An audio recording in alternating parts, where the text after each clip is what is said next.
Time for more on UATV English. You ask hard questions, we answer in easy terms. The question of the week has been voiced by our viewer, Sahara Parulov. And that question sounded like, why wasn't Putin already defeated? So Putin ends with him, the whole of Russia is still not defeated due to several reasons. The main thing is that you can't eat an elephant at once. Likewise, a huge Russian army cannot be overcome in a short period of time. After all, before the invasion of Ukraine, Russia had the second most powerful army in terms of numbers and equipment. As we can see, this did not allow the Kremlin to capture Kyiv in 3 days. Second, Russia has retained almost all of the Soviet Union's military stockpiles since the Cold War, and they're really huge there. Although tanks and artillery of the 1950s are increasingly seen at the fronts, probably the most important reason in Russian nuclear weapons, and this is also different for other countries. That is why the Kremlin is trying to get some benefits for it by manipulating with nuclear blackmailing. And this is probably why Dmitry Medvedev scares with nuclear escalation several times a month. By the way, Moscow is blackmailing everyone, not only with the nuclear weapons, but also with nuclear power plants. That is why last week there were few explosions at the Zaporizhzhia nuclear power plants, which is fully controlled by Russia now. Someone can say that these are Ukrainian provocations, but International Atomic Energy Agency experts were not allowed to do and to go any place of the explosion, and it is clear who is doing these provocations.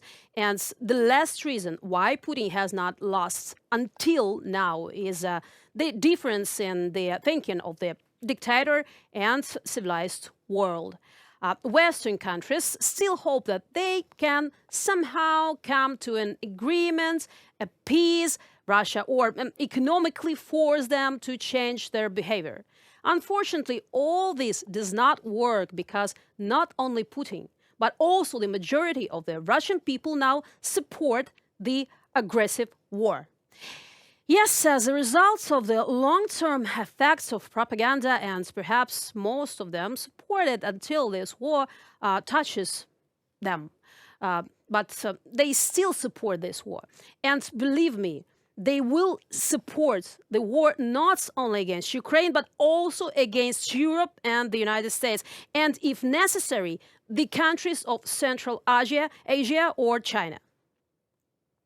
So as you know, we in Ukraine until a certain time also thought that the Kremlin could somehow be ticked or persuaded not to attack. But now, after part of our territory has been captured, our cities have been destroyed to the ground, and thousands of Ukrainians have been killed, tortured, raped, we know that the Kremlin can be stopped only by force.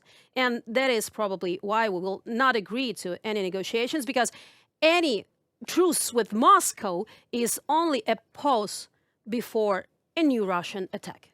That seems to be it for tonight and for this week. It was Ksenia Smirnova in UATV English, breaking the hard truth to easy terms for the whole free world directly from Ukraine, as usual. We like you, and we hope that feeling is at least somewhat mutual. Like us in return, describe and share, help us to promote Ukrainian voice worldwide. Stay safe and tuned for more nights already on tomorrow.